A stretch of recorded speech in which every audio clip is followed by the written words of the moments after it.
ओम शांति। 9 जनवरी 2023।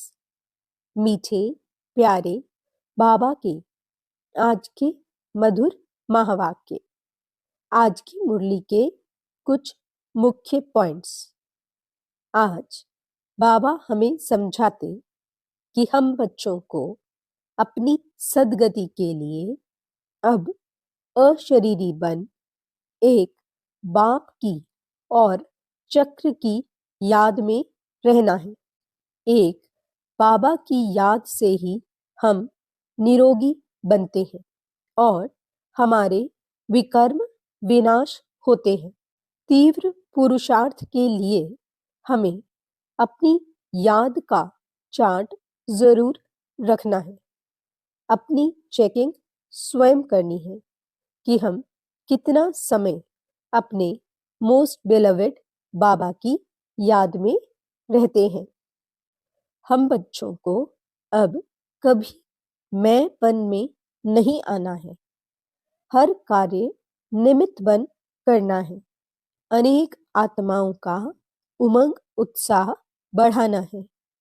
बाबा समझाते कि संगम युग पर अपने तन मन धन को सफल करना और सर्व खजानों को बढ़ाना ही समझदारी है। तो चलिए सुनते हैं आज की बाबा की मीठी प्यारी मुरली। ओम शांति। बाबा कहते, मीठे बच्चे, मर जीवा बने हो तो सब कुछ भूल जाओ। एक बाप जो सुनाते हैं वही सुनो और बाप को याद करो। तुम्ही संग बैठूं। प्रश्न।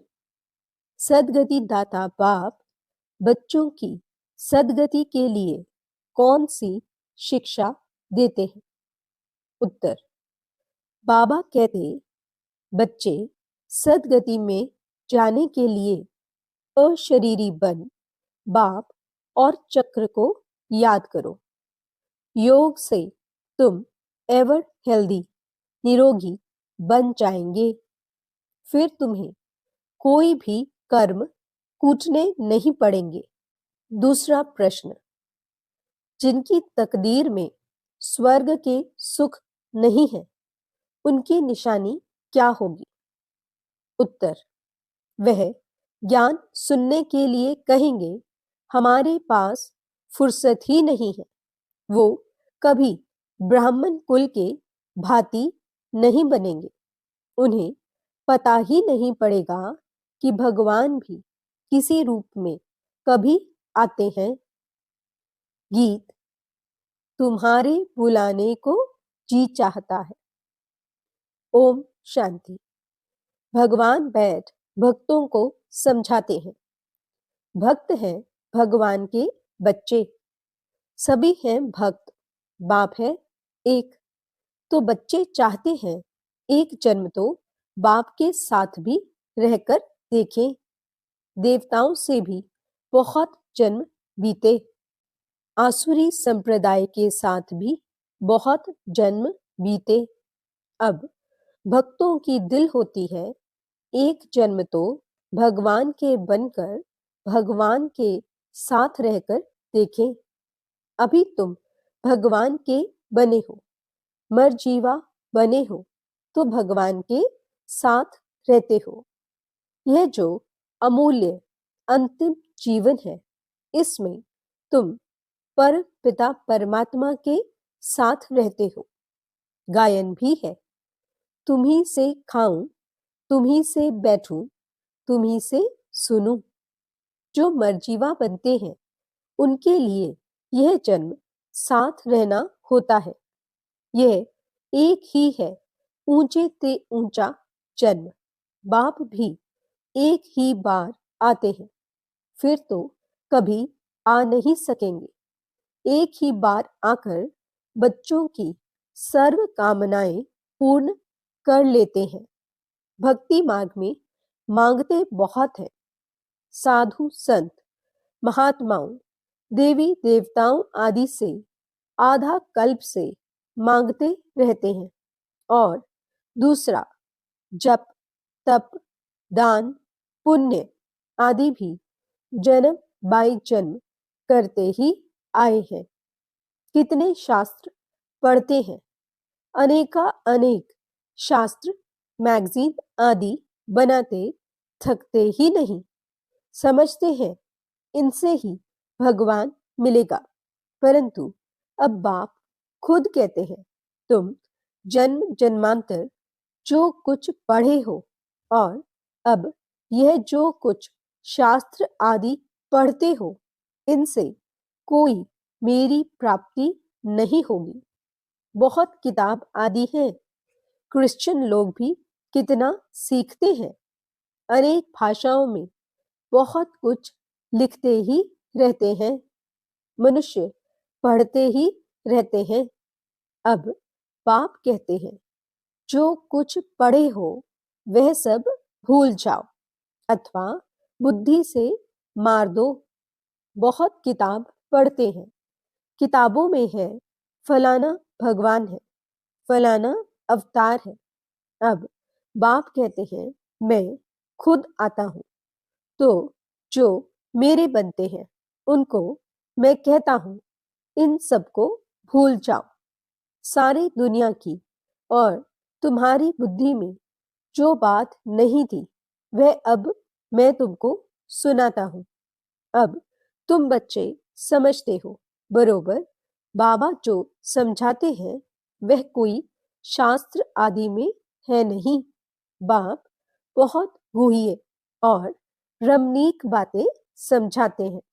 ड्रामा के आदि मध्य अंत, रचता और रचना का सारा समाचार तुमको सुनाते हैं।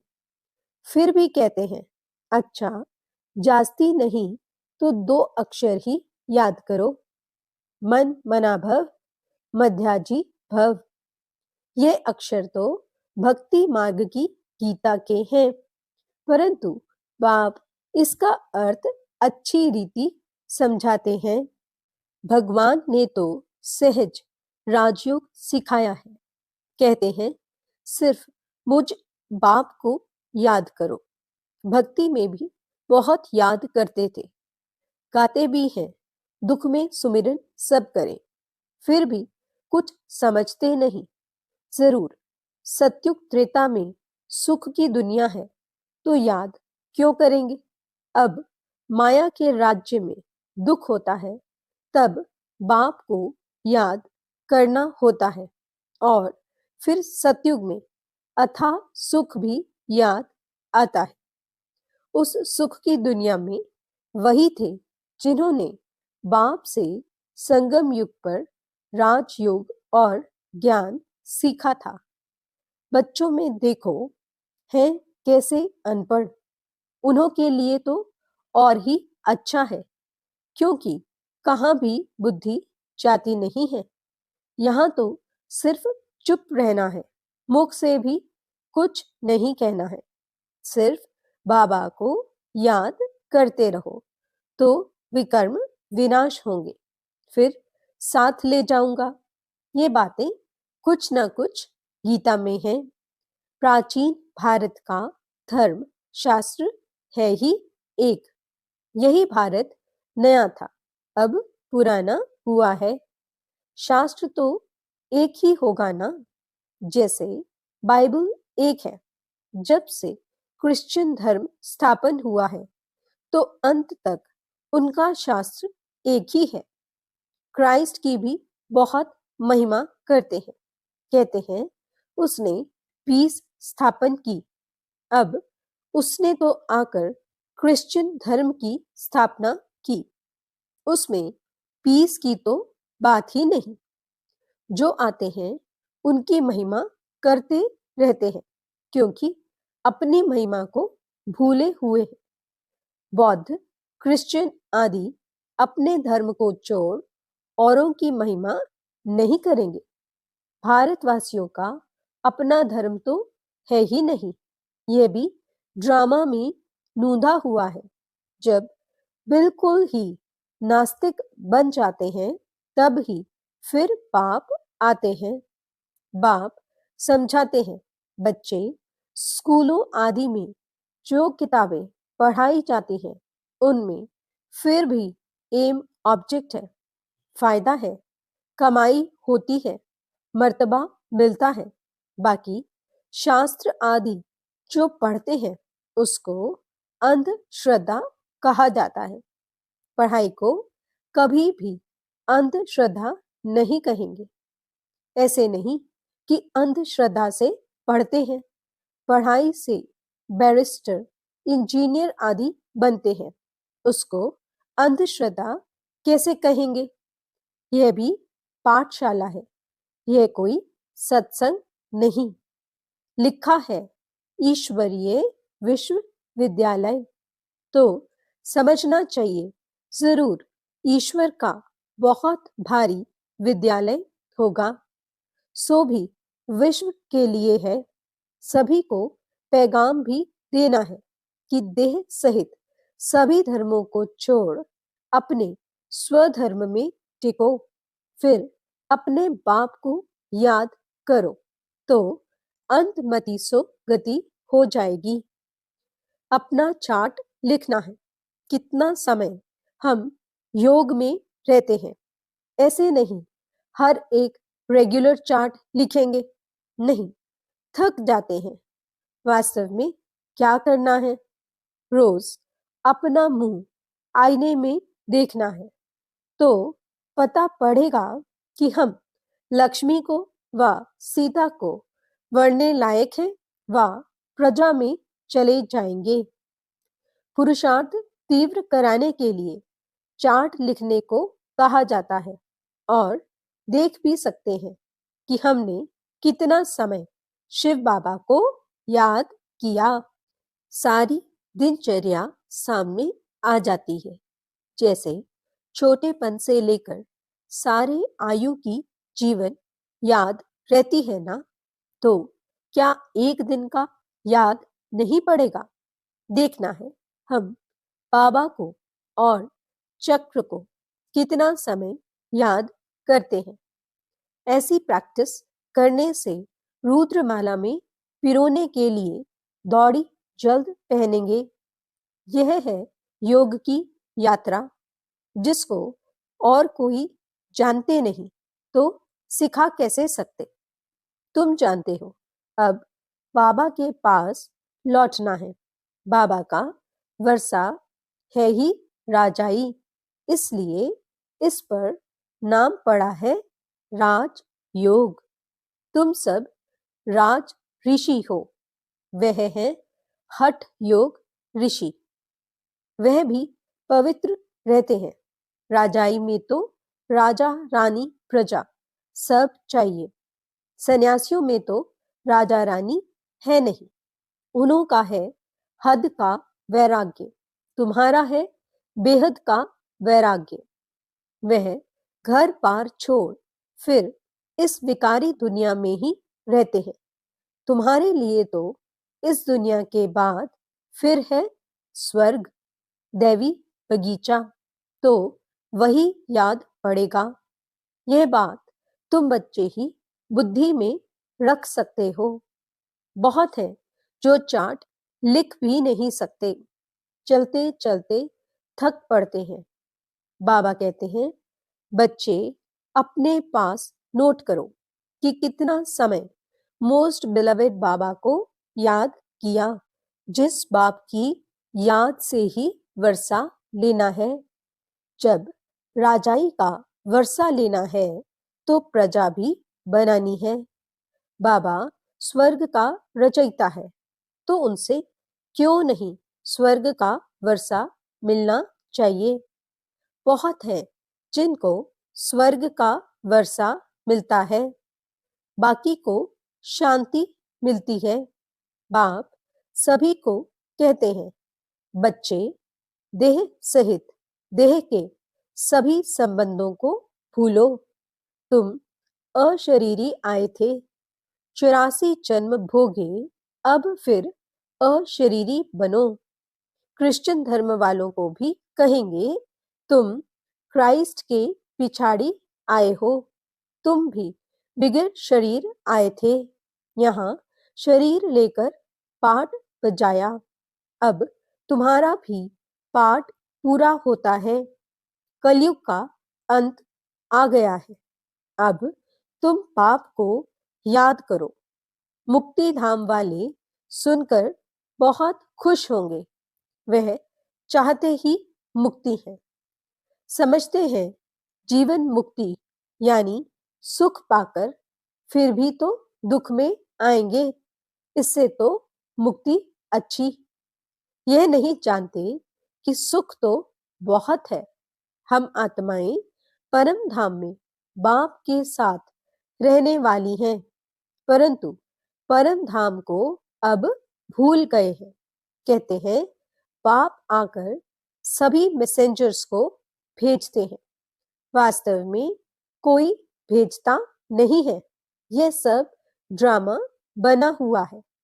हम तो सारे ड्रामा को जान गए हैं। तुम बच्चों की बुद्धि में बाप और चक्र याद है तो तुम चक्रवर्ती राजा अवश्य बनेंगे। मनुष्य तो समझते हैं यहाँ दुख बहुत है, इसलिए मुक्ति चाहते हैं। ये दो अक्षर गति और सदगति चले आते हैं, परंतु इनका अर्थ कोई भी नहीं जानते। तुम बच्चे जानते हो सबका सदगति दाता एक बाप ही है, बाकी सब पतित है। दुनिया ही सारी पतित है। इन अक्षरों पर भी कोई कोई बिगड़ते हैं। बाप कहते हैं इस शरीर को भूल जाओ। तुमको अशरीरी भेजा था, अब भी अशरीरी होकर मेरे साथ चलना है। इसको नॉलेज अथवा शिक्षा कहा जाता है। इस शिक्षा से ही सद्गति होती है। योग से तुम एवर हेल्दी बनते हो। तुम सतयुग में बहुत सुखी थे। कोई चीज की कमी नहीं थी। दुख देने वाला कोई विकार नहीं था। मोहजीत राजा की कथा सुनाते हैं। बाबा कहते हैं मैं तुमको ऐसे कर्म सिखाता हूं जो तुमको कभी कर्म कूटने नहीं पड़ेंगे। वहां ऐसी ठंडी भी नहीं होगी। अभी तो 5 तत्व भी तमो प्रधान है। कभी बहुत गर्मी, कभी बहुत ठंडी। वहां ऐसी आपदाएं होती नहीं। सदैव बसंत ऋतु रहती है। नेचर सतो प्रधान है। अभी नेचर तमो प्रधान है, तो अच्छे आदमी कैसे हो सकते? इतने बड़े बड़े भारत के मालिक सन्यासियों के पीछे फिरते रहते हैं। उनके पास बच्चियां जाती हैं तो कहते हैं फुर्सत नहीं। इससे समझ जाते हैं कि इनकी तकदीर में स्वर्ग के सुख नहीं है। ब्राह्मण कुल के भांति बनते ही नहीं। इनको पता ही नहीं कि भगवान कैसे और कब यहाँ आते हैं। शिव जयंती मनाते हैं, परंतु शिव को सभी भगवान नहीं समझते हैं। अगर उनको परम पिता परमात्मा समझते तो शिव जयंती के दिन हॉलिडे मनाते। बाप कहते हैं मेरा जन्म भी भारत में होता है। मंदिर भी यहाँ है। जरूर किसी शरीर में प्रवेश किया होगा। दिखाते हैं दक्ष प्रजापति ने यज्ञ रचा तो क्या उसमें आया होगा? ऐसे भी नहीं कहते। श्री कृष्ण तो होता ही है सतयुग में। बाप खुद कहते हैं मुझे ब्रह्मा मुख द्वारा ब्राह्मण वंशावली रचनी है। कोई को यह भी तुम समझा सकते हो। बाबा कितना सहज समझाते हैं। सिर्फ याद करो, परंतु माया इतनी प्रबल है जो याद करने नहीं देती। आधा कल्प की दुश्मन है। इस दुश्मन पर ही जीत पानी है। भक्ति मार्ग में मनुष्य ठंडी में स्नान करने जाते हैं, कितने धक्के खाते हैं, दुख सहन करते हैं। यहाँ तो पाठशाला है, पढ़ना है, इसमें धक्के खाने की तो कोई बात ही नहीं। पाठशाला में ब्लाइंड फेथ की तो बात नहीं। मनुष्य तो बहुत ब्लाइंड फेथ में फंसे हुए हैं, कितने गुरु आदि करते हैं, परंतु मनुष्य तो कभी मनुष्य की सद्गति कर नहीं सकते। जो भी मनुष्यों को गुरु बनाते हैं वह ब्लाइंड फेथ हुआ ना। आजकल छोटे बच्चों को भी गुरु कराते हैं, नहीं तो कायदा है वानप्रस्थ में गुरु करने का। अच्छा, मीठे मीठे सिकिलदे बच्चों प्रति मात पिता बाप दादा का याद प्यार और गुड मॉर्निंग। रूहानी बाप की रूहानी बच्चों को नमस्ते। हम रूहानी बच्चों की रूहानी बाप दादा को दिल व जान सिक व प्रेम से नमस्ते नमस्ते नमस्ते जी। गुड मॉर्निंग बाबा, शुक्रिया बाबा। धारणा के लिए मुख्य सार। पहला पॉइंट, तीव्र पुरुषार्थ के लिए याद का चार्ट जरूर रखना है। रोज आईने में अपना मुंह देखना है, चेक करना है हम मोस्ट बिलवेड बाप को कितना समय याद करते हैं। दूसरा पॉइंट, जो कुछ पढ़ा है वह भी भूल चुप रहना है, मुख से कुछ भी कहना नहीं है। बाप की याद से विकर्म विनाश करने हैं। वरदान, हर बात में मुख से व मन से बाबा बाबा कह मैंपन को समाप्त करने वाले सफलता मूर्त भव। आप अनेक आत्माओं के उमंग उत्साह को बढ़ाने के निमित्त बच्चे कभी भी मैंपन में नहीं आना। मैंने किया नहीं, बाबा ने निमित्त बनाया।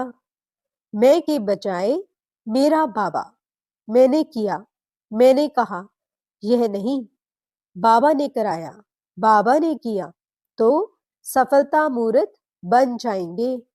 जितना आपके मुख से बाबा बाबा निकलेगा उतना अनेकों को बाबा का बना सकेंगे। सबके मुख से यही निकले कि इनकी तात और बात में बस बाबा ही है। स्लोगन, संगम युग पर अपने तन मन धन को सफल करना और सर्व खजानों को बढ़ाना ही